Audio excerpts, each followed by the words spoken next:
우리가 11장, 다니엘 11장 2절 말씀을 보면 천사가 들려주는 말이 바사에서 새 왕들이 일어날 것이라고 할 때 이 바사는 페르시아를 말하는 거죠. 페르시아 고레스 왕이 첫 번째 왕이고 그 다음 두 번째는 캄비세스이고 세 번째가 가짜 스메르디스고 여기 세 왕이라 할 때 캄비세스, 스메르디스, 다리오 왕을 말하고 그 다음에 넷째 왕이 그들보다 심히 부요할 것이란데 이것은 에스의 남편 아하수에로 왕을 말한다고 지난주에 말씀드렸습니다.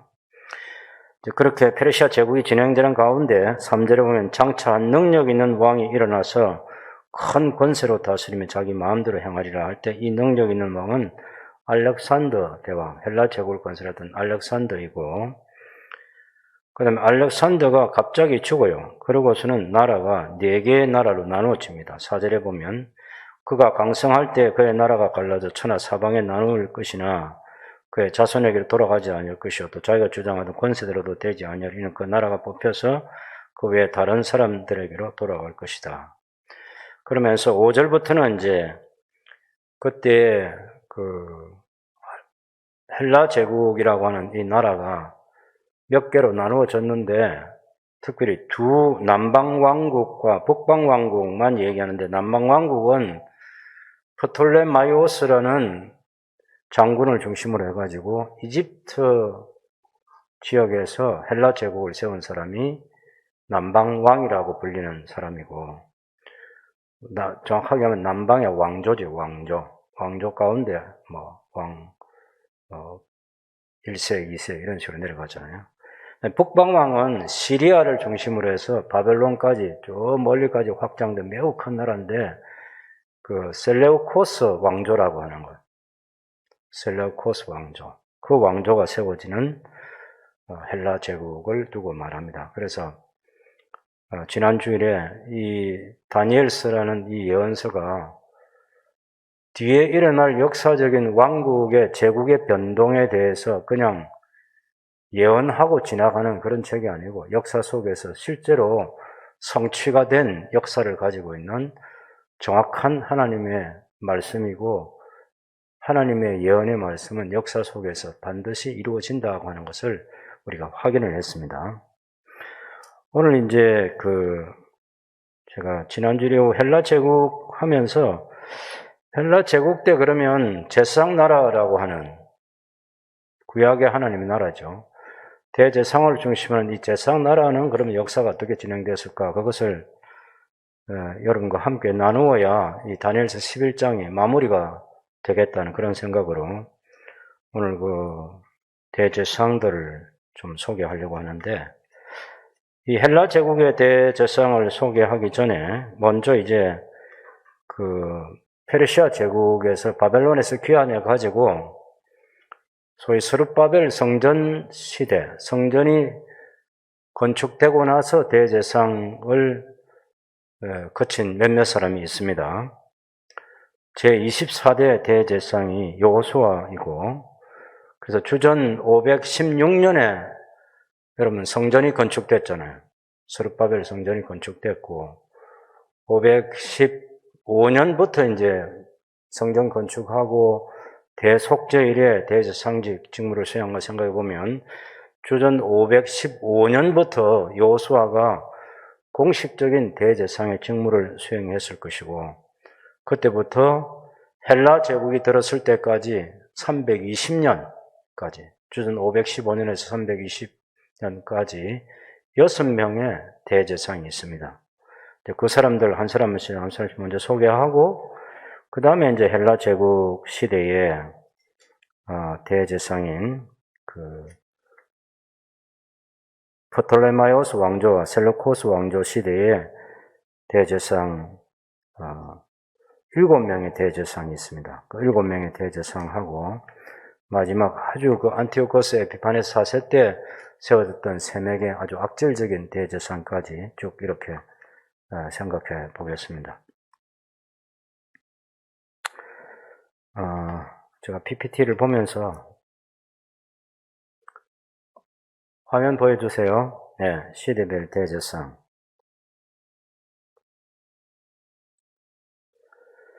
이 여호수아, 스룹바벨과 함께 귀환해가지고 성전을 건축했던 대제상이 여호수아입니다. 여호수아. 여호와께서 구원이시다라는 그런 이름의 뜻을 가지고 있고, 주전 515년에서 490년까지 25년 동안 봉사한 대제상이 이 여호수아입니다. 예수아라고 그렇게 불려지죠. 1차 포로기한 때 아마 이 사람 나이가 한 33살 정도 되지 않았을까 하는 그런 추정을 해보고, 성전이 재건된 주전 520년에 나이가 50세였고 완공한 주전 516년에 54세가 된다고 봅니다.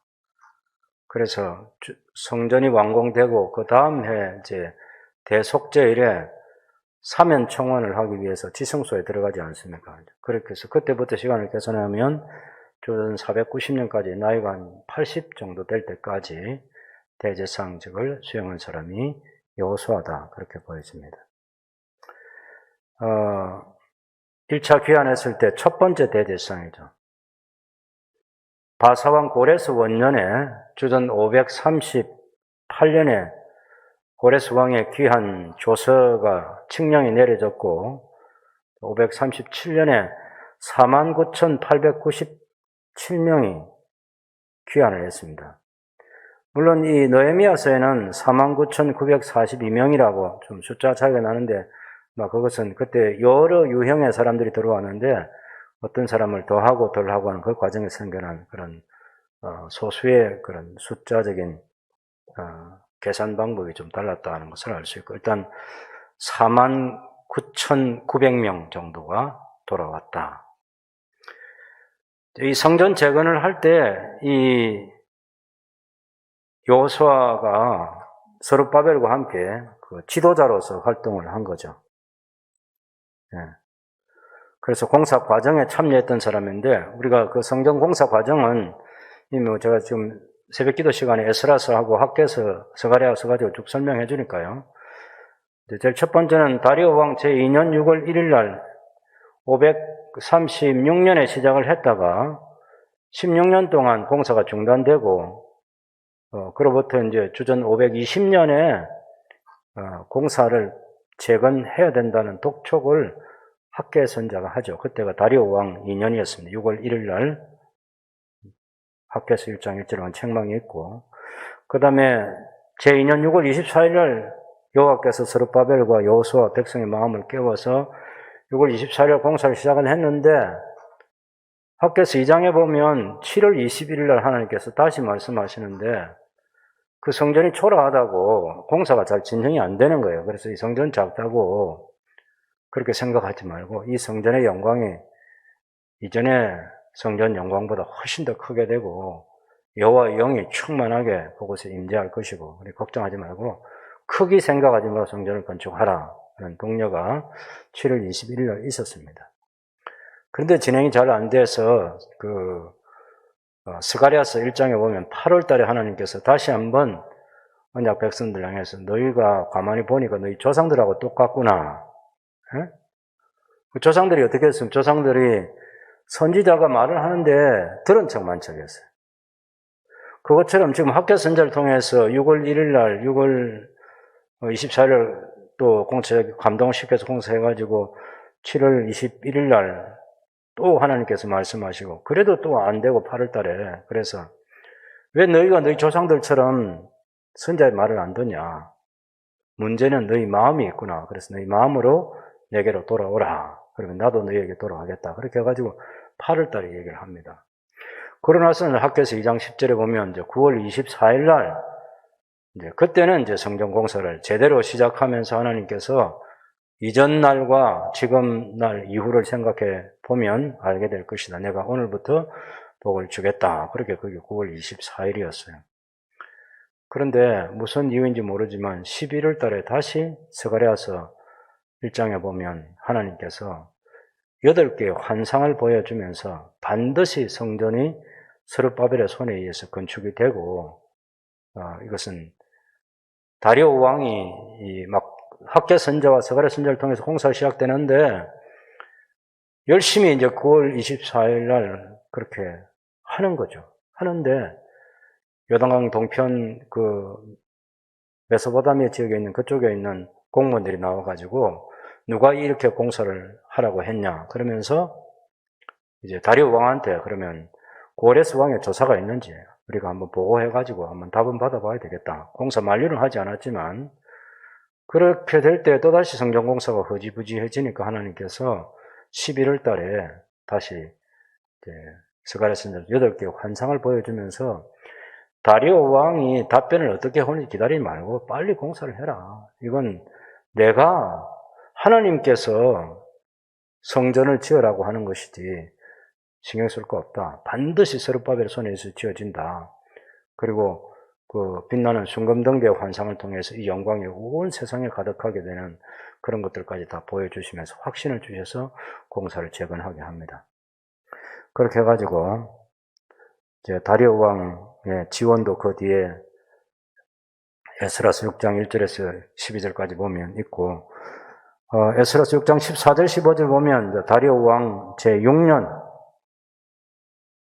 주전 516년이죠. 12월 3일에 성전공사가 완공됩니다. 그때부터 이제 그 다음 해에 이 대제상 여호수아가 490년까지 봉사를 하고 제25대 대제상은 요야김이라는 느헤미야 12장 10절에 그 이름이 나옵니다. 여러분 느헤미야 잠깐 한 건 봅시다. 12장 그건 한번 봐두는 게 우리 좋으니까요.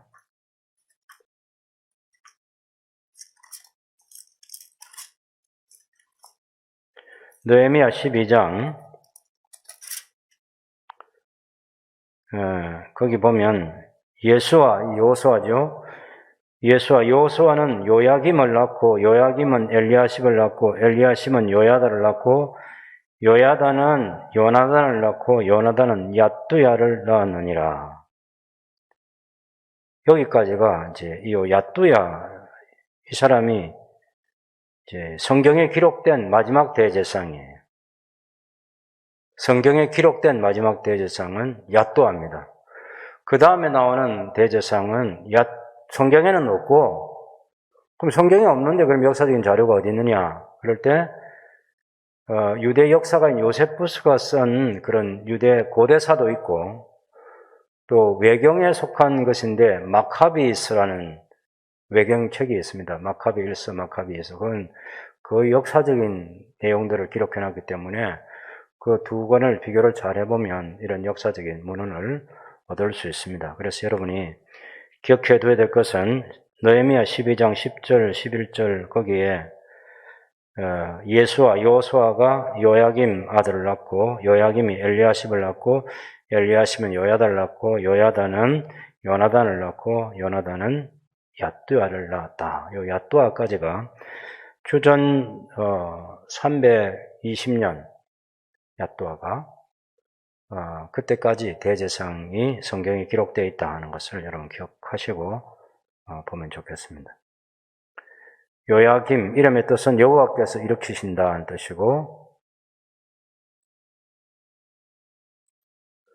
요 요야김은 1차 바빌론 기한 때 돌아온 것으로 보이는데 느헤미야 12장 26절을 보면 그 요사닥의 손자 예수아의 아들, 이 말은 요사닥의 아들이 예수아고 요사닥의 손자가 요야김이라 그 말입니다. 그 다음에 총독 느헤미야, 제사장 학사 에스라, 요야김, 느헤미야, 에스라 이 사람이 같은 시대에 살았죠. 그러니까 주전 458년에 에스라가 돌아왔고 주전 444년에 이 느헤미야가 총독으로 돌아왔잖아요. 그러니까 그 시대에 이 대제사장이 요야김이었다는 이 사실을 우리에게 정보를 주고 있는 거예요.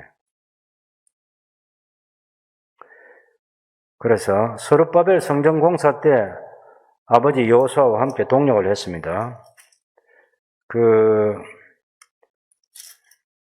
에스라서 3장에 보면 이 성전 재건 공사에 참여했던 사람들의 명단을 얘기할 때 그때에 에스라서 3장 9절에 보면 예, 그 이름이 나오는 거예요.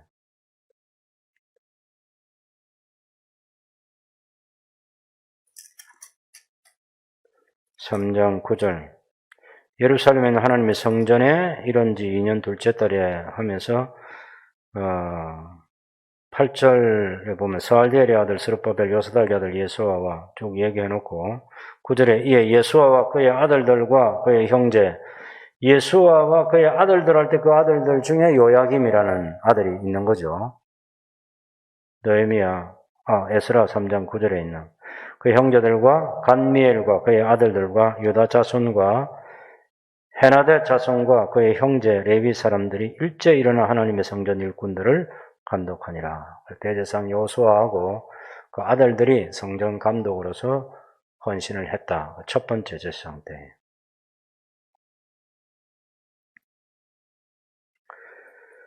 그 다음에 26대 대제사장이 엘리야십입니다. 아까 우리 느헤미야 12장 10절에 보면 예수아는 요야김을 낳고 요야김은 엘리야십을 낳고 할 때 이 엘리야십이라는 대제사장 제26대 대제사장, 제가 24대, 25대, 26대라는 것은 아론 대제사장 있죠. 아론으로부터 역사 속에 이 77명의 대제사장이 있어요. 네, 77명. 그 가운데 이 이제 스룹바벨 성전 시대에 있었던 제사장이 24대부터 해가지고 6명의 대제사장이 있는데, 대제사장 여호수아, 대제사장 요야김, 그 다음에 대제사장 세 번째는 엘리야십, 스룹바벨 성전 시대 대제사장입니다. 하나님께서 회복하신다는 그런 뜻을 가지고 있고요. 바벨론 포로 귀환 후 세 번째 대제사장입니다. 네. 이 사람은 이 엘리야십은 예루살렘 북쪽 성벽을 중건할 때 앞장섰던 사람인데, 그 느헤미야 3장 1절에 보면 이 느헤미야의 구조가 좀 특징이 있는데, 2장의 공사를 시작하면서 본격적인 공사는 4장과 사는데 3장에는 성벽 재건에 참여했던 헌신자들 명단을 쓰고 있어요. 그것이 3장 1절입니다. 그리고 혹 그거 쓰다가 놓치셔도 괜찮아요. 제가 이거 예배 마치고 프린트해 가서 이거 복사해 가지고 하면 되니까 자료는 다 드리겠습니다. 거기 3장 1절에 보면 여러분 보세요. 느헤미야 3장 1절에 대제사장 엘리야십이 그의 형제 제사장들과 함께 일어나 양문을 건축하여 성별하고 문짝을 달고 또 성벽을 건축하여 한미야 망대에서부터 하나닐 망대까지 성별하였다. 엘리야십이 그 형제 제사장들과 함께 일어나서 성벽 재건하는데 헌신했던 대제사장이 엘리야십이에요. 그러니까 대제사장 여호수아, 대제사장 요야김 이 두 사람은 성전 재건할 때 헌신했던 사람이고, 엘리야십은 주전 444년에 성벽을 재건할 때 그때 헌신했던 사람이 엘리야십 대제사장입니다. 느헤미야 3장 14절 19절에 보면 성굽이 모퉁이에 있는 궁기고 맞은편까지 이르는 예루살렘 성 남동쪽 재건 공사의 공로자들이고, 느헤미야 3장 20절 32절은 성굽이에서 양문까지 이르는 예루살렘 성 동쪽 성벽 재건 공로자들인데, 이게 이제 길이가 650m니까 가장 넓은 지역에 헌신했던 사람들이 이 사람들이고, 그래서 대제사장, 여러분 느헤미야 3장 21절에 보면 이런 표현이 있습니다. 그 다음은 학곳의 손자 우리아의 아들 모레못이 한 부분을 중수하여 엘리야십, 대제사장 엘리야십의 집문에서부터 엘리야십의 집 모퉁이까지 공사를 했어요. 그러면 대제사장의 집이 얼마나 컸는지 우리가 짐작할 수 있는 거죠. 느헤미야 3장 21절을 보면. 그 다음에 이 엘리야십이 너무 안타까운 것은요, 느헤미야 3장에 보면 그 성벽 재건 공사에 누구보다 앞장섰던 대제사장인데, 성벽 재건 공사를 가장 방해한 사람이 산발랏입니다. 예. 그런데 이 산발랏을 위해서 성전에 큰 방을 나중에 내어주었습니다. 이 느헤미야가 성벽 공사를 할 때 이 도비야하고 산발랏하고 이 두 사람이 방해를 제일 많이 했지 않습니까? 근데 느헤미야가 공사를 마쳐놓고 아닥사스 왕한테 약속한 대로 공사 마치면 돌아오겠다 했거든요. 돌아가서 아닥사스 왕이 인사를 하고 잠시 후에 돌아옵니다. 돌아와서 보니까 성전의 중요한 방을 이 엘리야십이라는 대제사장이 그 악당 그 원수인 이 산발랏한테 큰 방을 하나 내준 거야. 그래서 느헤미야가 막 화를 내가지고 그 방에 있는 집 기물들 막 다 내던져 버리고 그래서 이 방에서 내쫓고 원래 그 방의 용도로 그렇게 환원을 했습니다. 내면 도비야의 세관을 방 밖으로 내던지고 그 방을 정결케 하고 하나님의 정기명과 소재물과 유향을 다시 들여 놓았다 하고 느헤미야 13장 8절에서 9절에 말하고 있습니다. 성전에서 장사하는 사람들을 내쫓으셨던 예수님의 모습을 느헤미야가 좀 보여주고 있다고 그렇게 짐작하면 되겠습니다.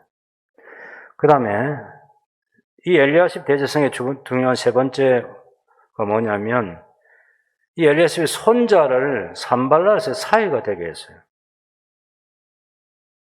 산발랏을 위해서 큰 방만 하나 내준 게 아니고 자기 손자를 산발랏의 사위가 되게 했다.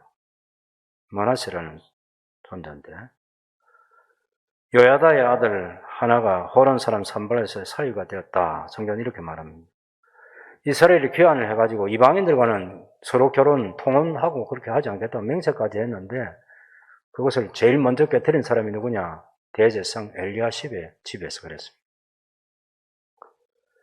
이 성벽 재건을 가장 심하게 방해한 산발랏 원수의 집안과 이 정략적인 결혼을 했다. 이 참 무서운 죄악이었습니다. 그 시대에.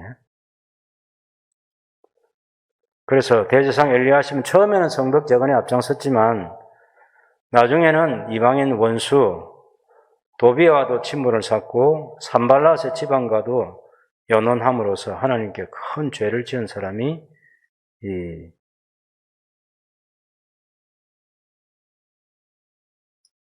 제가 아까 설명을 좀 잘못했는데 큰 방은 누구한테 내주냐? 도비야한테 내주고 그 두 사람이잖아요. 한 사람은 도비야하고 한 사람은 산발랏인데 성전의 큰 방을 도비야한테 내주고 자기 손자를 그 산발랏의 사위가 되게 하고 그 일을 대제사장 엘리야십이 했다. 그래서 하나님께 큰 죄를 지었다는 것을 알 수 있습니다. 그 다음에 27대 대제사장이 요야다입니다. 느헤미야 2장 12장 10절에 나오는 요야다.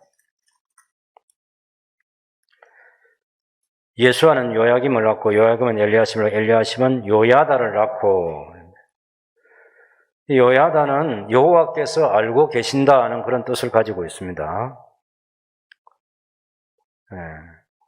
이 요야다의 아들 중에 호론 사람 산발랏의 사위가 된 사람이 한 사람이 있습니다. 므낫세라는 사람인데 그래서 이 느헤미야는 산발랏의 딸과 혼인을 한 요야다의 아들을 이 므낫세를 내쫓았어요. 제사장직을 수행하지 못한 그 대제사장의 아들이라는 것은 대제사장의 아들은 제사장이지 않습니까? 그러면 제사장이 대제사장 자기 아버지를 도와가지고 당연히 성소에서 봉사를 하는 거죠. 그럴 때 이 아들을 느헤미야가 총독의 자격으로 그 성전에서 내쫓았습니다. 그러고 나서 느헤미야 13장 31절에 보면 기도하기를 내 하나님이여 나를 기억하사 복을 주시옵소서 아주 담대한 기도를 하는 거죠. 성전을 더럽히는 사람은 대제사장의 가문이라도 절대 용서하지 않는다. 이게 느헤미야가 통치자로서 그런 담대한 마음을 가지고 있었습니다. 그 다음에 28대 대제사장이 요하난입니다. 어떤 데는 요하난, 어떤 데는 요나단 이렇게 되어 있는데 요하난이라는 뜻은 여호와께서 은혜로우시다는 뜻이고 요나단은 여호와께서 주셨다라는 그런 뜻을 가지고 있습니다. 주전 410년부터 371년까지 39년 동안 봉사를 했습니다. 요하나는 요야다의 아들이고 기한 후 5번째 대제사장이고, 느헤미야 12장 11절에는 요나단으로 기록이 되어 있어요. 그래서 페르시아 왕국과 생각해 보면 주전 404년에서 356년까지 아닥사스다 2세가 다스렸습니다. 우리가 아닥사스다 1세는, 여러분, 아수에르 아들 아닥사스다 1세는 주전 465년부터 다스리지 않았습니다. 그 아버지 아수에르가 주전 486년에서 통치를 했고, 이 아닥사스다는 465년에서 다스려가지고 444년에 자기 아닥사스다 느헤미야를 총독으로 파견했던 왕이 아닥사스다 1세고, 그러니까 에스라 느헤미야와 관계 있는 사람은 아닥사스다 1세고, 여기 대제사장 요하난과 관계 있는 대상은 아닥사스다 2세입니다. 주전 404년에서 356년까지 다스린 왕인데, 그때 대제사장 요하난이 활동을 한 거죠. 그래서 이 요하난이 좀 아쉬운 게 뭐냐면, 자기 동생 제사장하고 성전에서 싸움하다가 자기 동생을 죽여버립니다. 그래서 그 페르시아의 군대 장관이 그걸 보고 큰 충격을 받아가지고, 감히 어떻게 성전에서 동생을 죽이나. 그래서 그 일 때문에 7년 동안 아주 유대인들을 괴롭히는 그런 일이 있었습니다. 요하난이 그런 불경건한 동생인데,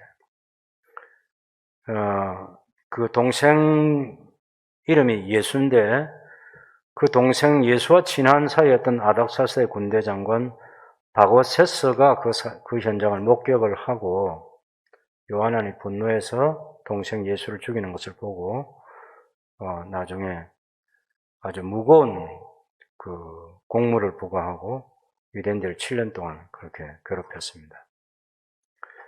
그래서 이 요하난이 동생을 죽이고 대제사장이 되는 걸 보면서 성전을 아주 업신여기는 그런 일들을 했습니다. 그 다음에 아까 말씀드렸던 6번째 마지막 페르시아 제국에서의 그런 대제사장 얏두아라는 대제사장. 주전 371년부터 320년까지 51년 동안 다스린, 아주 오랫동안 이 얏두아가 다스렸습니다. 여러분, 알렉산더 대왕이 주전 323년 그때 죽었잖아요. 그러니까 알렉산더, 헬라 제국을 건설했던 알렉산더하고 이 얏두아하고 만납니다. 네. 여러분이 이 느헤미야 12장 10절, 11절에 나오는 이 얏두아라는 사람이 헬라 제국을 건설했던 알렉산더 때의 대제사장이고, 알렉산더가 죽고 나서도 대제사장직에 더 있었습니다. 이름의 뜻이 얏두아가 뭐냐면 알고 계시다 하는 그런 뜻입니다. 요하난의 아들을 기한 후 6번째 대제사장이고, 페르시아의 마지막 왕이 다리오 3세입니다. 다리오 3세. 주전 336년에서 331년까지 다스렸던 다리오 3세하고, 헬라의 알렉산더 대왕은 주전 336년에서 323년까지 알렉산더 대왕인데, 그 시대에 활동한 사람 320년까지니까 구약성에 기록된 마지막 대제사장이 얏두아다. 기억하시고, 뭐 할 수 있겠습니까? 지금 아론 때부터 지금 29대 대제사장까지 내려왔거든요. 제상 나라는 계속되고 있어요. 그런데 아수르 제국 무너지고, 바벨론 제국 무너지고, 헬라 제국 200년도 무너지고, 제상은 27대, 28대, 29대, 30대, 31대 계속 대제상직이 유지되면서 제상나라는 건재했다. 이것을 알 수 있는 거죠. 네. 페르시아 제국이 200년 만에 무너지고 헬라 제국이 들어섰습니다. 그 알렉산더 왕과 이 요하난과 이 얏두아가 관계가 있습니다. 요세푸스의 저서에 보면 역사적 사건이 있는데, 이 야뚜아가 므낫세라는 아까 동생 얘기했죠. 산발랏의 사위가 되었던 사람이 이 므낫세라는 동생입니다. 사마리아 총독 산발랏의 딸 니카소와 결혼을 했는데, 느헤미야가 이 제상직을 수행하지 못하게 내쫓았잖아요. 네, 그렇게 되면서 이 므낫세가 자기 장인 산발랏에게 가서 딸과 이혼하겠다고 얘기를 하니까 그 산발랏이 그러면 예루살렘 말고 우리 사마리아 땅에 그리심 산에다가 예루살렘 성전 같은 그런 성전을 지어줄게. 네가 여기 와서 대제사장하라 그런 거예요. 그래서 여러분 우리가 요한복음 4장에 보면 수가성 우물가 여인이 그 예수님과 하던 얘기 있잖아요. 당신들은 예배를 어디서 합니까? 예루살렘에서 하고 우리 조상들은 그리심산에서 하고. 여러분 민둥산 그리심산에서 하나님을 예배하는 게 아니라 그 그리심산에 이 알렉산더 대왕이 산발랏을 위해서 거기 성전 건축을 허락을 해줍니다. 그때 마지막 성경에 기록된 대제사장 야뚜아의 동생 므낫세가 산발랏의 사위가 되어가지고 그 성전의 대제사장이 되는 거예요. 우리가 역사적으로 보면 예루살렘 성전이 당연히 있고 이때 그리심산에 성전이 하나 세워집니다. 과정이 어떻게 세워지느냐 하면은 알렉산더가 두로를 공격하러 왔어요. 두로를. 그 에베소 근처에 있는 이수스 전쟁을 끝내고 페르시아 제국 군대를 물리치고 그 다음에 두로를 공격하러 왔는데 대제사장 야뚜아한테 군대를 좀 보내달라 요청을 하는데 야뚜아가 그것을 거절합니다. 이것을 눈치챈 사마리아 총독 산발랏이 8,000명의 군대를 보내줘서 알렉산더를 지원합니다. 근데 알렉산더한테 나중에 이 군대를 보내주면서 성전 건축을 허락해달라. 그래서 알렉산더가 허락을 해줘가지고 그리심산에 성전 건축이 됩니다. 여러분이 아마 구글에 유튜브에 들어가가지고 그리심산 성전 이렇게 치면은 사진도 있고 동영상도 있어서 그리심산 성전이 세워졌던 그런 역사적인 터도 볼 수 있고 드론으로 잘 보여주는 그런 동영상도 있고 있습니다. 꼭 한번 보시기를 바라요. 제 얘기를 생각하면서 이 그리심산에 옛날에 성전이 세워졌던 터가 여기 있구나 이렇게 보시면 됩니다. 바로 이 야뚜아의 동생 므낫세 때문에 생긴 그리심산의 성전이고, 그러니까 여러분 도비야 산발랏 한번 생각해 보세요. 이 악당들은 얼마나 끈질긴지 모릅니다. 포기하지 않습니다. 만만하지 않고요. 쉽게 물러나지 않습니다. 계속 최고 권력층이잖아요. 대제사장 가문이라는 것은. 그 권력층에 계속 파고들면서 대제사장 가문이 가지고 있는 언약 공동체의 거룩함, 그것을 파괴시키기 위해서 백방으로 노력하는 게 도비야이고 산발랏입니다. 예수님께서 시험 받으실 때 마귀가 잠깐 물러갔다 이렇게 얘기했습니다. 패배한 것이 아니고 잠깐 물러갔어요. 그리고 또 계속해서 유혹하고 넘어지게 하고 나중에 십자가 질 때도 당연히 그런 유혹이 있었겠죠.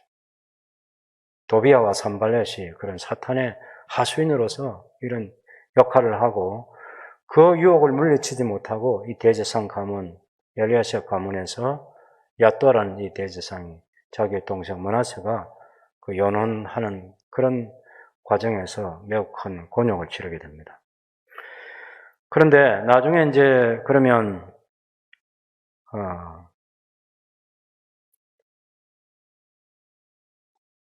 그 바사 시대 말기에 이 종교, 정치, 군사 우두머리가 제국 말고 이 예루살렘의 이 대제사장도 그런 통치자의 권세를 가지고 있다는 것을 알 수 있습니다. 그래서 이 성전 때문에 유대인과 사마리아 사람들의 갈등의 골이 깊어져 가지고 예수님 때까지 계속 내려오는 거죠. 사마리아 사람들은 그리심산의 성전, 또 예루살렘 사람들, 유대인들은 예루살렘의 성전, 그 두 성전이 충돌하는 그런 역사가 쭉 진행됐던 거죠. 그런데 여기 보면 200년이 지난 뒤 주전 128년에 요한 힐카누스 1세.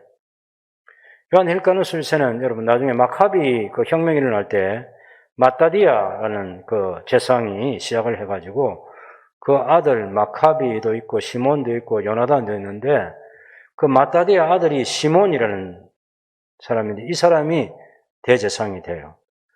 그리고 그 시몬의 아들이 요한 힐카누스라는 대제사장이 됩니다. 이 사람 때 이제 이 사마리아 있는 그리심산 성전을 파괴했어요. 그때가 주전 128년이다 하는 것입니다.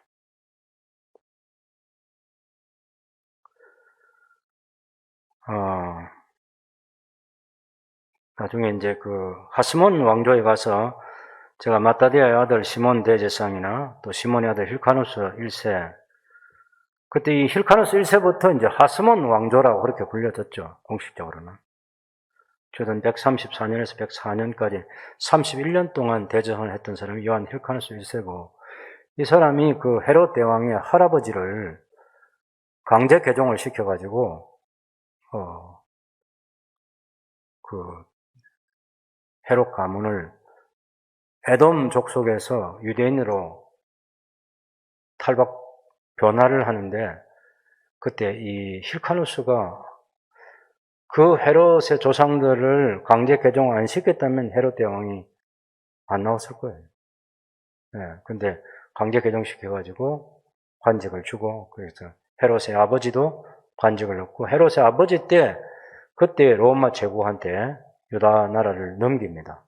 그런 역사가 나중에 일어나요.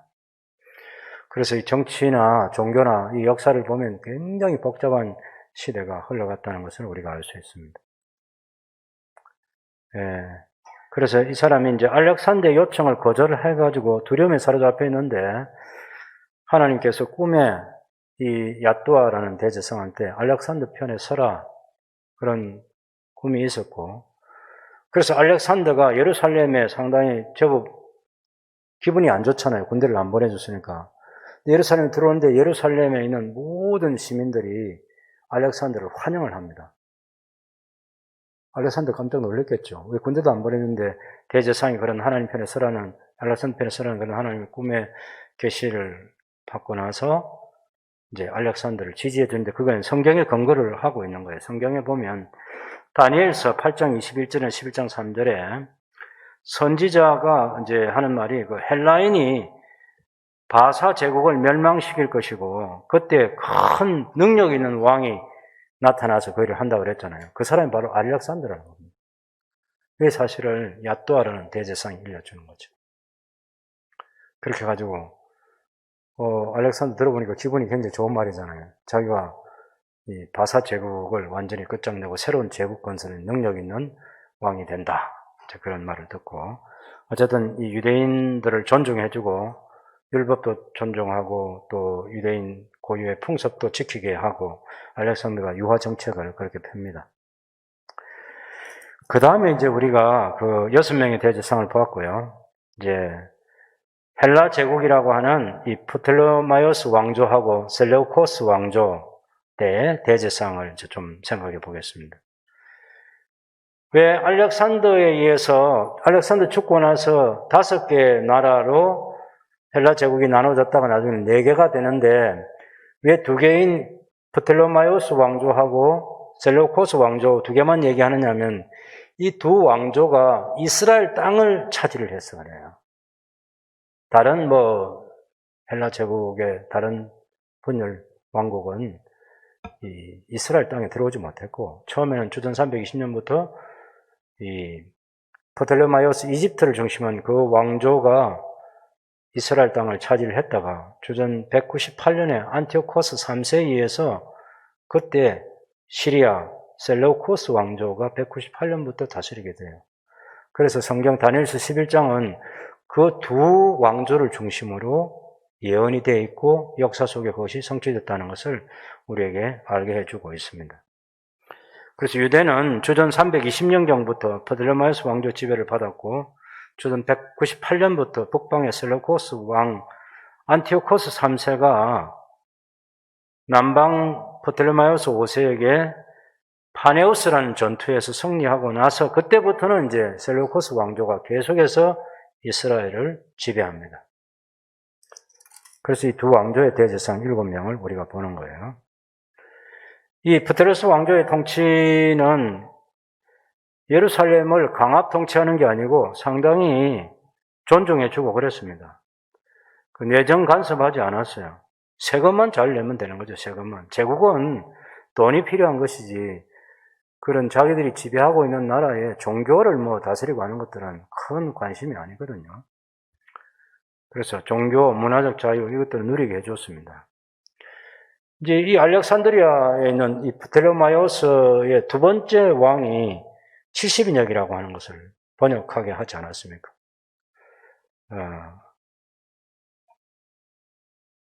유대민족 최고 지도자인 대제사장이 그들을 지배하는 헬라 제국, 로마 제국에서 이제 대제사장 인준을 받아야 되는 이것이 아주 불행했습니다. 솔로몬 왕 때부터 이어진 사독계열의 대제사장들은 셀루코스 왕조의 안티오코스 4세 에피파네스 직전까지는 그 직무를 수행했습니다. 오니아스 3세라고 하는 사독계열의 마지막 대제사장이 오니아스 3세였습니다. 그때까지는 합법적인 대제사장, 아론에서부터 일대 해가지고 쭉 내려와서 그때까지는 계속 대제사장을 했습니다. 나중에 이제 안티오코스 4세 때 그 오니아스 3세의 동생인 이 야손이 대제사장직을 빼앗았죠. 뇌물을 주고 안티오코스 4세에게. 거기부터 메네라우스라든지 또 알키무스라든지 이런 아주 악질적인 그런 대제사장들이 있었습니다. 아까 구약 성경에서 마지막 기록된 대제사장은 야뚜아의 아들이라고 그랬죠. 그 야뚜아의 아들이 누구냐면 제30대 대제사장, 이 프텔레마이오스 왕조 때에 대제사장을 한 사람인데 오니아스 1세라는 사람이 헬라 제국 시대의 대제사장입니다. 이제는 헬라 제국 시대의 대제사장이에요. 제30대 대제사장 오니아스 1세. 주전 320년에서 280년까지 40년간 다스린 그런 대제사장입니다. 야뚜아가 죽고 나서 그 아들 오니아스 1세가 대제사장이 되었다. 이름의 뜻은 여호와는 은혜로우시다라는 뜻입니다. 그 다음에 두 번째 대제사장 헬라 제국의 31대 대제사장 시몬이라는 사람인데 주전 280년에서 260년까지 통치한 대제사장입니다. 20년 동안. 오니아스 1세 아들이고 하나님께서 들으셨다라는 그런 뜻을 가지고 있고요. 프텔레마우스 1세 때 파괴된 성전 보수에 힘을 다해서 예루살렘 성전 재건을 열심히 했던 대제사장이 시몬이라는 대제사장입니다. 하나님 앞에 경건한 사람이고 백성들한테 자비로웠던 그런 대제사장이고 그래서 의인으로 불렸습니다. 우리가 구약시대 보면 민수기에서부터 보면은 거기 절기를 지키려 하는 사람들을 정결케 하기 위해서 붉은 암송아지를 잡아가지고 잿물을 만들잖아요. 이거 한 번에 다 쓰는 게 아니거든요. 오래 해놨다가 그 다음에도 쓰고 그 다음에도 계속 쓸 수 있는데 그 역사적으로 보면 7명의 대제사장이 그 붉은 암송아지를 잡아서 정결케 하는 물을 만들었는데 그 7번째 중에 한 사람이 이 시몬이라는 대제사장, 헬라 제국 때 이 대제사장이었다고 얘기하고 있습니다. 그 다음에 제32대 대제사장은 엘라살. 시몬 1세가 죽고 나서 오니아스 2세라는 어린 아들을 남기고 이 시몬 1세가 죽습니다. 그래서 자기 아들이 대제사장이 못 되고 시몬 1세의 동생인 엘라살이 대제사장이 돼요. 아이가 너무 어리면 대제사장 못 하잖아요. 그러니까 그 아들에게로 계승이 안 되고 동생에게로 대제사장 계승이 됐습니다. 그래서 민수기 27장 9절에 보면 딸도 없으면 그 기업을 그 형제들이 기업을 가질 수 있도록 그런 하나님의 법이 특별법이 제정됐는데 시몬 1세의 아들 오니아스 2세가 어려서 오니아스 2세가 대제사장이 안 되고 시몬 1세의 동생 엘르아살이 대제사장이 됐습니다. 이때 이제 우리 한 가지만 딱 기억해 두면 좋아요. 이 엘르아살 대제사장 때 70인역 성경이 만들어졌다. 왕은 이집트 프텔레마이오스 왕조의 두 번째 왕인 빌라델포스라는 이 왕이고 대제사장은 엘르아살이고, 그래서 이 왕이, 이집트의 왕이 이 엘르아살 대제사장 엘르아살한테 편지를 써가지고 그때 그 알렉산드리아 도서관의 책임자가 왕의 친구예요. 그 빌라델포스의 친구인데 역사를 생각해 봤을 거아니에요. 제국이 다 무너지는데 흔들리지 않고 존속되고 있는 나라가 이스라엘이에요. 이스라엘. 예? 제사장 나라. 이 유대인들은 아수르 제국 520년 동안, 그 다음에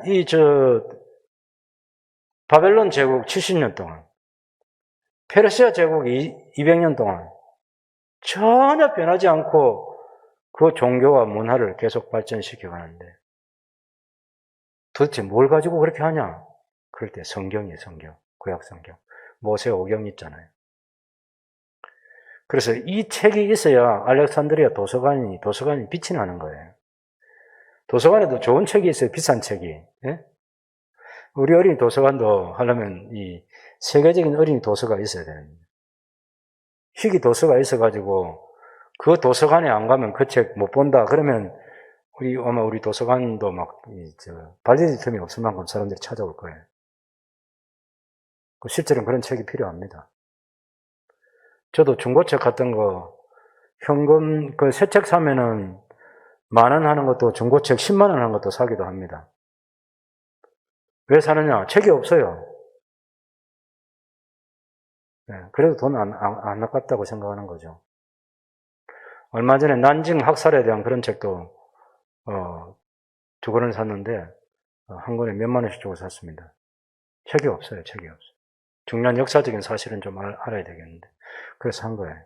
어쨌든 알렉산드리아 도서관에 오늘 같으면 도서관 관장이라고 할 수 있는 그런 책임자가 빌라델포스 왕의 친구인데 이 성경을 헬라어로 번역해가지고 성경을 세계화하는데 우리 도서관에 그런 책이 필요하다 해가지고 그걸 할 때 그냥 하는 게 아니고 유대인들이 이집트에서 노예로 많이 살고 있었거든요. 그 사람들 다 해방시켜주고 그 다음에 왕이 어마어마한 이 예물을 대제사장 엘르아살한테 보냅니다. 말에 실어가지고. 그렇게 해서 이제 성경 번역자들을 초청해가지고 번역한 성경이 70인역 번역인데 어쨌든 이 엘르아살 대제사장 때 성경이 모세오경이 히브리어에서 헬라어로 번역이 돼서 세계화되었다. 그때 엘르아살 대제사장 때 이집트의 프텔레마이오스 두 번째 왕이었다. 빌라델포스라는 왕. 이건 꼭 기억해둬야 되겠어요. 오늘 저녁에 앞에 했던 얘기 다 잊어버려도 이 얘기는 꼭 기억해둬야 되겠어요.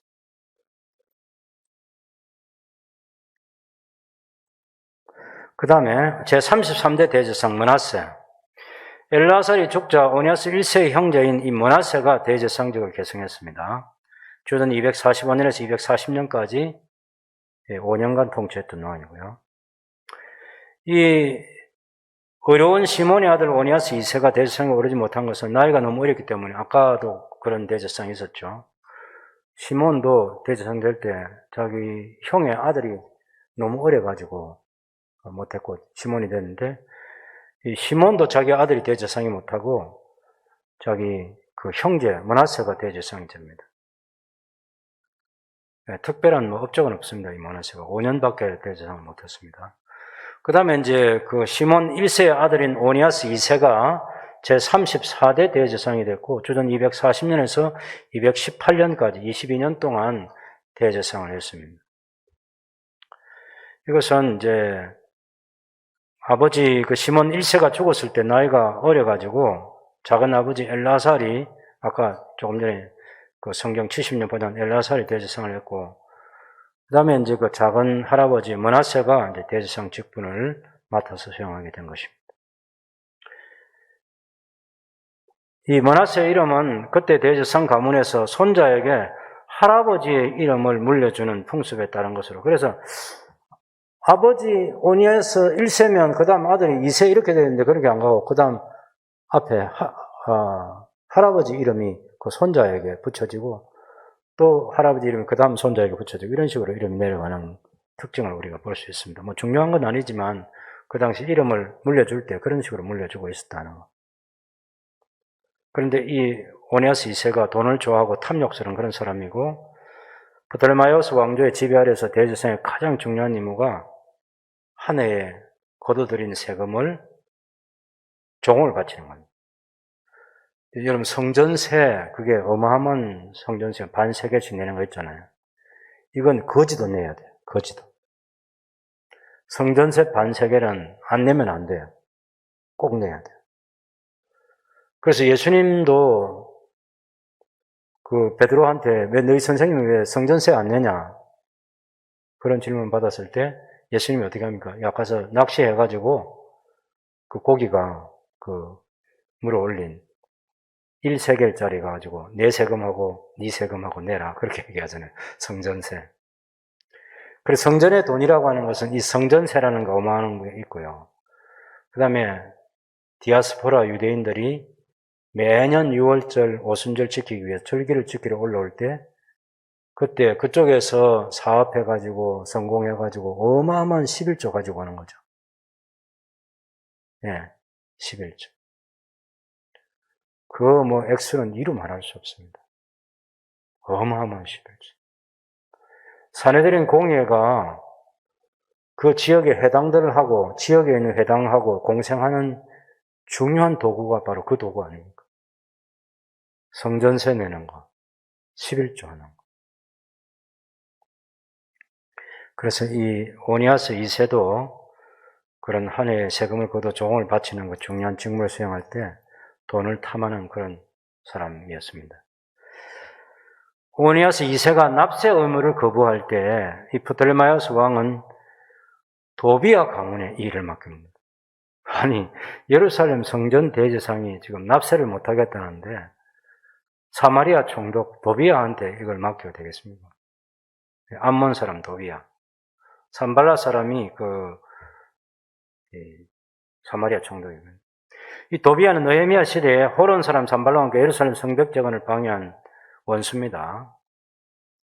그래서 이 도비아의 이 후손들이 당시 헬라 제국의 지배국이라고 하는 프톨레마이오스의 통치 아래서 정치적, 경제적으로 큰 이익을 누렸습니다.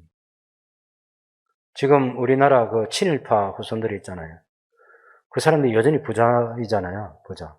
독립군의 후손들은 부자가 없어요. 거의 다 막 가난하고 지지리도 가난하고 막 어렵고 막 그런 사람들인데 이 친일파의 후손들은 저부유하게 지금도 살아가고 있습니다.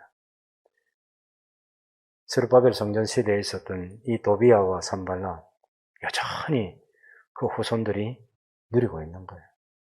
세상 돌아가는 걸 아는 거죠. 누구에게 뇌물을 주고 권력의 자리를 사고 그것을 유지하고 정치, 경제, 사회 이것이 어떻게 돌아가는지를 그 사람들은 아는 거예요. 너무 순진하게 우리 신앙생활을 해가지고 우리는 그런 거 몰라가지고 근데 이 정도 살아가고 있어요. 물론 감사하면서 살 수도 있지만 어쨌든 이 악인들이 살아가는 것은 자기들이 먹이사슬도 잘 알고 어떻게 하면 권력을 유지하는지 자기 후손들한테 계속 물려줄 수 있는지 그런 것도 잘 알고 그런 대물림을 하기 때문에 이렇게 살아가는 겁니다. 그 다음에 제35대 대제사장 시몬 2세 오니아스 2세의 아들이고 오니아스 3세와 야손의 아버지입니다. 이 참 야손의 아버지는 기분이 안 좋은데 어쨌든 이 시몬 2세가 유대민족이 프톨레마이오스 왕조의 지배를 받다가 셀레우코스 왕조의 지배를 받게 되는 격변기의 대제사장입니다. 왜냐하면 이 사람의 재직기간이 218년에서 185년이잖아요. 이 속에 들어있는 198년이라는 해가 프톨레마이오스 왕조가 198년까지 다스리고 198년부터는 이 셀레우코스 왕조가 이스라엘을 지배했습니다. 팔레스타인을 지배했어요. 그때 이제 있었던 이 대제사장이 시몬이라는 대제사장.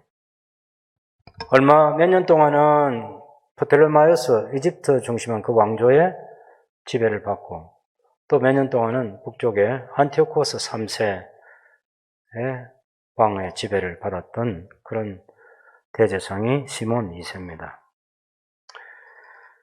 그래서 이 사람의 시대에 유대는 대제사장 외에는 별도의 통치자가 없었기 때문에 대제사장이 유대 민족을 대표해서 프텔레마이오스 4세를 맞이하고 그랬습니다. 그 다음에 제36대 대제사장이 오니아스 3세. 이 사람이 이제 마지막 합법적인 대제사장입니다. 사독 가문의 마지막 대제사장. 아론에서부터 쭉 대제사장이 합법적인 대제사장들 내려와가지고 오니아스 3세까지가 합법적인 대제사장이에요. 시몬 2세 아들이고 사독 가문의 마지막 합법적인 대제사장이고 다니엘과 마카비 2세, 에녹 1세에 언급이 되어 있고요. 경건한 대제사장, 율법을 엄숙하게 지키는 대제사장이고 예루살렘은 평화를 누렸고 셀로코스 4세는 자기 수입에서 성전 제사를 위한 비용을 지급했어요. 왕이. 그 나중에 성전 격리 책임을 맡고 있던 이 시몬이라는 사람이 예루살렘 시장 관리권을 두고 이 오니아스 3세하고 다툽니다. 그리고 셀로코스 4세한테 중요한 정보를 주는 거예요. 성전에 돈이 많다. 그래서 그 셀로코스 4세가 자기의 재무장관, 당시에 총독인데 그 헬리오도루스를 예루살렘 성전에 돈을 가져오도록 하기 위해서 파견을 해서 이 헬리오도루스가 대제사장 오니아스 3세한테 오는데 성전 금고를 열려고 했어요. 강제로. 그런데 오니아스 3세가 이 돈은 제사에 필요한 돈이고 고아와 가부들을 돕는 돈이지 그런 다른 용도로 쓸 수 있는 돈이 아니라는 사실을 설명을 합니다. 그런데 이 헬로도루스가 대제사장 오니아스 3세를 협박을 해가지고 금고 조사를 위해서 성전에 들어가려고 할 때에 그때 모든 백성과 왕이 그 대제사장이 근심하면서 하나님 앞에 기도했습니다. 그때 하나님께서 개입하셔가지고 이 문서들에 보면 이 헬리오도루스 이 사람이 기절을 하게 돼요. 천사들한테 얻어맞아가지고 기절을 하고 그리고 깨어나서 이제 돌아가서는 셀로코스 4세한테 예루살렘 성전에 그런 돈을 가지러 가면 안 된다고.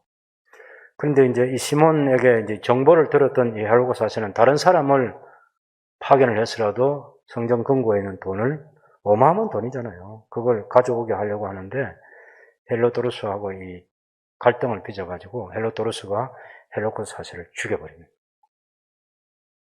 왜냐하면 하나님께서 개입하셨잖아요.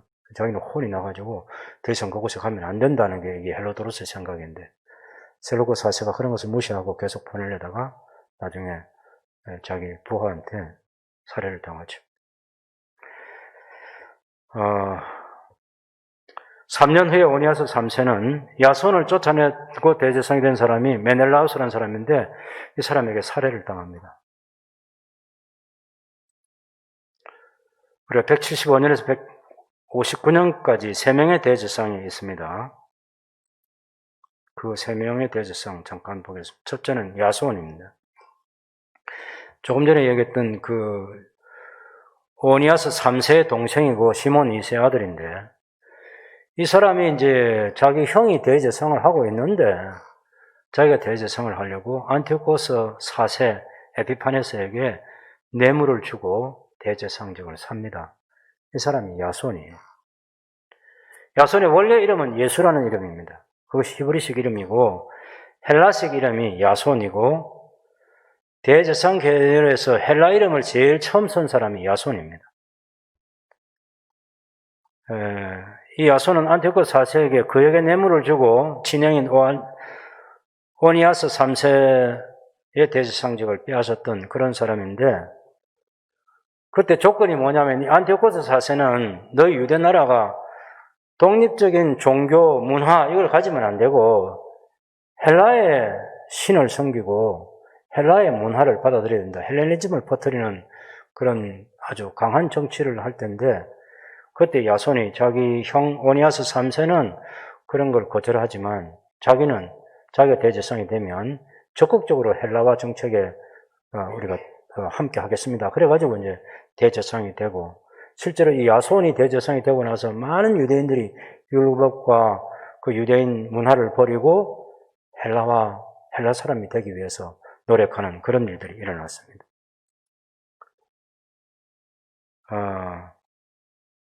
야손이 대제사장 직무를 수행하는 것보다 셀루커스 왕조의 하수인 역할에 더 충실하고, 이때부터 이제 대제사장이 정치 권력을 좋아하게 돼요. 그러다가 이제 메네라우스라는 사람이 이제 야손에게서, 야손은 3년 정도밖에 대제사장을 못하고 대제사장직을 빼앗아가지고 이제 메네라우스가 제 38대 대제사장이 됩니다. 메넬라우스. 주전 172년에서 162년까지 대제사장을 10년 동안 했는데, 이 162년에 들어있는 횟수가 그 앞에 주전 164년이라는 연대가 하나 있죠. 164년. 164년이 뭐냐면, 마카비가 예루살렘 성전, 안티오코스 4세가 더럽힌 예루살렘 성전, 제우스 신상 갖다 놓고 돼지 피로 바르고 했던 그 성전을 다시 회복한 해가 주전 164년입니다. 이 메넬라우스 대제사장 때 마카비 혁명을 통해서 그런 일들이 일어난 중요한 연대기가 있습니다. 그것 또한 기억하셔야 되고, 이 메넬라우스가 주전 172년부터 162년 10년간 대제사장을 맡으면서 야손보다 은 300달란트를 안티오코스 4세한테 더 주고 대제사장직을 산 거죠. 그래서 300달란트 주고 사면 본전 생각이 날 거 아니에요. 그냥 악한 일을 많이 해가지고 자기도 또 돈을 많이 모으는 그런 나쁜 대제사장이 되는 거죠. 메넬라우스는 안티오코스 4세가 길리기아에 가 있는 틈을 타서 안드로니코스를 시켜가지고 이방 신전에 숨어있던 야손에게 대제사장직을 뺏겼던 오니아스 3세를 살해를 합니다. 이 안티오코스 4세가 지성소에 들어가서 약탈을 자행하고 왕을 인도한 사람이 바로 안티오코스 4세가 성전에 가서 성전의 기물들, 돈들 이런 걸 약탈할 때, 그때 그 지성소에 인도했던 사람이 누구냐 하면 이 메넬라우스 대제사장이 왕을 인도해 가서 그렇게 했어요. 그래서 안티오코스 4세를 나쁜 왕으로 충동질해서 만든 사람이 대제사장 메넬라우스고, 나중에 안티오코스 4세가 이 메넬라우스, 이 나쁜 왕으로 하여금 나쁜 일을 하게 하는 이 메넬라우스를 처형해버립니다. 네. 그런 대제사장이 메넬라우스예요. 자, 여기까지 헬라 제국의 대제사장. 그 다음에 이제 알키무스라는 대제사장. 마지막 제 39대 대제사장입니다. 이 사람은 그 히브리스 이름이 야킴인데 하나님께서 일어나실 것이다 라는 이름이고, 알키무스는 헬라식 이름이고, 용맹스러운 씩씩한 영웅적인 그런 뜻을 가지고 있고, 메네라우스를 처형한 안티오코스 5세가 알키무스를 대제사장으로 임명을 했습니다. 알키무스는 권력을 이용해서 유대 백성에게 온갖 악행을 저질렀고, 대제사장직을 유지하기 위해서 속임수로 경건한 하시dim 60명을 죽이는데도 앞장섰습니다. 그래서 유다 마카비의 지지자가 발견되면 이 사람은 헬라 왕국을 도와주는 사람이기 때문에 그런 마카비 지지하는 사람들을 사형에 처형하고 신앙심 깊은 유대인들을 많이 학살한 나쁜 대제사장이 알키무스 대제사장이고, 이 사람의 최후는 성전 안쪽 뜰의 벽에 있는 그 선지자의 흔적을, 예언자의 흔적을 지우기 위해서 성벽을 헐다가 하나님의 징벌을 받아가지고 주전 159년에 죽었습니다. 그래서 알키무스가 죽음 이후에 2년 동안 유대 땅이 평온하고 7년간 이제 대제사장이 없는 공백 기간이 있고, 그 이후에 아까 말씀드렸던 마카비 혁명에 가담했던 시몬 1세가 40대 대제사장, 또 요한 힐카누스가 42대 대제사장으로 그때 가장 강력한 하스모니안 왕조를 이루었던 그런 대제사장이고 왕이 됐던 사람입니다. 제가 이런 얘기를 하는 것은 세상의 왕국들이 흘러갈 때 이 제사장 나라도 변함없이 흘러가는데 제사장 나라의 지도자인 대제사장이 경건하고 율법을 존중하고 성전 중심한 절기 문화를 존중하면서 그렇게 자기 시대를 섬긴 대제사장이 있고 아주 나쁘고 악하고 경건한 유대인들을 죽이는 그런 나쁜 대제사장도 있었다. 이게 누구하고 맞물려 있어요? 세상 왕국의 왕들과 대제사장이 서로 맞물려 있는 것입니다. 이게 역사예요, 역사. 이게 구약 시대도 있고 신약 시대도 있고 지금도 교회 시대도 똑같이 있습니다. 하나님께서 우리에게 요구하시는 것은 제사장 나라, 구약 같으면 제사장 나라, 신약은 하나님의 나라, 이 나라, 하나님 나라의 통치 원리가 있고 통치의 법이 있잖아요. 그리고 하나님 나라 백성의 가치가 있는 것이고 그런 것들을 존중하면서 계속해서 하나님 나라 백성으로 살아가야 된다. 그것만이 영원히 가치 있는 것이다라는 것을 알려줍니다. 어떤 자리에 앉거나 혹은 경제적인 부를, 이익을 누리거나 권력을 휘두르거나 그게 중요한 게 아니고 하나님께서 원하시는 하나님 나라 가치, 하나님의 백성으로서의 삶을 살아가는 것이 중요하다. 그래서 헬라 제국 때도 보면 이 안티코스 4세나 이런 사람들이 안식일 날 성도들이 이제 도망을 안 가고 안식일을 지킨다는 그런 것을 알아가지고 나중에 하시딤이라는 이 경건을 중요시 여기는 사람들을 안식일 날 많이 죽입니다. 그래도 그 사람들이 우리는 안식일을 지키기 때문에 우리는 이동하지 않는다. 피난하지도 않고 그날에 많이 죽임을 당했습니다. 차라리 우리는 죽는다. 우리 신앙 지키다가. 제국과 맞서 싸우는 게 아니고 순교자의 길을 걸어가는 것. 그때 마따디아라는 제사장이 일어나서 마카비 혁명에 일으키는 데 앞장섰는데 그런 마카비 혁명도 우리가 오해하는 게 뭐가 있냐면은 신앙을 가진 사람들이 막 세상과 싸워서 막 이기고 하면 이게 좋아하잖아요. 옛날 우리 교과서에서 배운 십자군 일으켜가지고 막 이슬람과 싸워 이기는 그런 전장 좋아하고 그랬죠. 역사적으로는 그것이 다 죄악이었어요. 죄악이었다. 이 헬라 제국 때도 순교자의 길을 걸어갔던 사람이 하나님 나라 백성으로서 승리한 사람이지 마카비 왕조가 그것을 해가지고 마카비 혁명 이렇게 해서 하스모니안 왕조를 만들었지만 잠깐 회복했을 뿐이지 형제들끼리 죽이고 살리고